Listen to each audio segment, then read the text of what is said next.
काँग्रेसनं हे जे काही ट्विट केलेलं आहे त्यांच्या आखलेचं दिवाळ निघालेलं आहे. माननीय सुनेत्रा वहिनी अजितदादांच्या पश्चात अतिशय सक्षमपणानं उपमुख्यमंत्री म्हणून आणि महाराष्ट्राच्या पहिल्या उपमुख्यमंत्री म्हणून काम करत आहेत. तर त्यांच्याबद्दल असं बोलत असताना खरं तर काँग्रेस पक्षाच्या लोकांनी विचार करायला पाहिजे होता.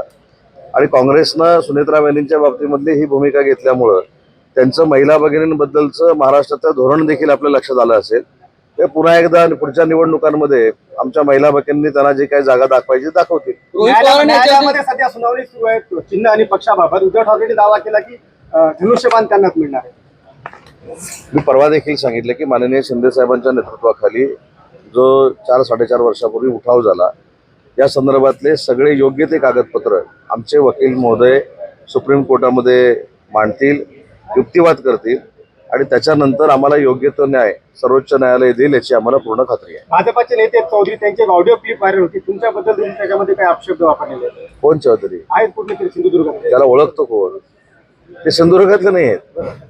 ते सिंधुदुर्गातले नाहीत, ते इकडचे कुठेतरी उत्तर महाराष्ट्रातले कुठले तरी आहे आणि त्यांना ओळखतो कोण. ते आधी त्यांची ते कथित म्हणून आम्ही तुमच्याकडनं ऐकलेलं आहे. त्याच्यामुळं ती आधी योग्य आहे की अयोग्य आहे ती तपासण्यासाठी देखील मी पोलीस स्टेशनला अर्ज दाखल करणार आहे, पोलीस स्टेशनला दाखल करणार आहे.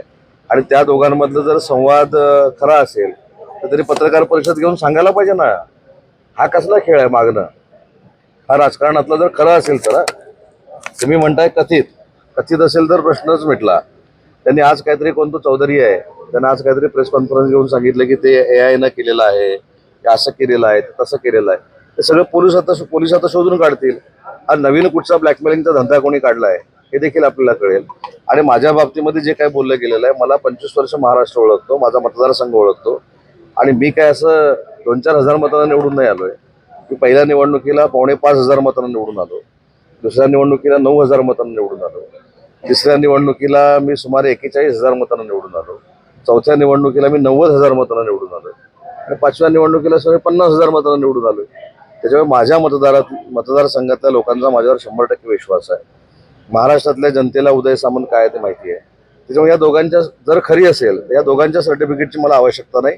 परंतु ही जी ऑडिओ क्लिप आहे ती खरी आहे की खोटी आहे याचा पोलिसांनी तपास केला पाहिजे आणि ती जर खरी निघाली तर आमच्यासारख्यांची हे बदनामी करतायत म्हणून त्यांच्यावर FIR दाखल झाली पाहिजे. पंकजा मुंडे यांच्या राजकारणातून एक्झिट संदर्भात त्यांनी भाष्य केलं होतं. त्यानंतर वडेट्टीवारांनी असं म्हटलं की तुम्ही महाराष्ट्राच्या पहिल्या महिला मुख्यमंत्री व्हा. पंकजाताईंचं मी काय वक्तव्य बघितलेलं नाही, परंतु आपण जे विचारताय त्याच्यावरनं पंकजाताई अतिशय सक्षमपणानं भारतीय जनता पार्टीच्या नेत्या म्हणून काम करतायत, एक महिला भगिनी म्हणून काम करतायत. मुंडे साहेबांच्या पश्चात अतिशय चांगलं काम त्यांचं सामाजिक स्तरावर देखील आहे, समाजामध्ये देखील आणि महाराष्ट्रामध्ये देखील आहे.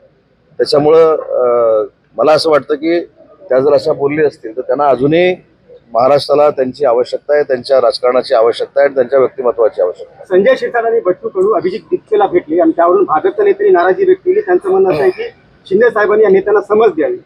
या बाबतीमध्ये मला असं वाटतं की 4-5 दिवसापूर्वी हा सगळा विषय घडलेला होता. त्याच्यानंतर अनेक पत्रकार परिषदा त्याच्यामध्ये झालेल्या आहेत. त्याच्यामुळं आता हे सगळे विषय बाजूला ठेवून आज मी नांदेडमध्ये काही विकास कामासाठी आलोय, पक्षाच्या माध्यमातून काही BLAचा आढावा घेण्यासाठी आलोय, मराठी भाषेचा आढावा घेण्यासाठी आलोय, उद्योजकांची चर्चा करण्यासाठी आलोय. या सगळ्या चर्चेमध्ये नक्की काय निष्पन्न होईल त्याच्यासाठी 5 वाजता परत मी तुम्हाला भेटणार आहे. वडेट्टीवारांच्या वक्तव्यावर तुम्हाला काय वाटतंय की पंकजा मुंडेंना महाराष्ट्राच्या पहिल्या मुख्यमंत्री करायला पाहिजे का? तुम्हाला काय वाटतंय?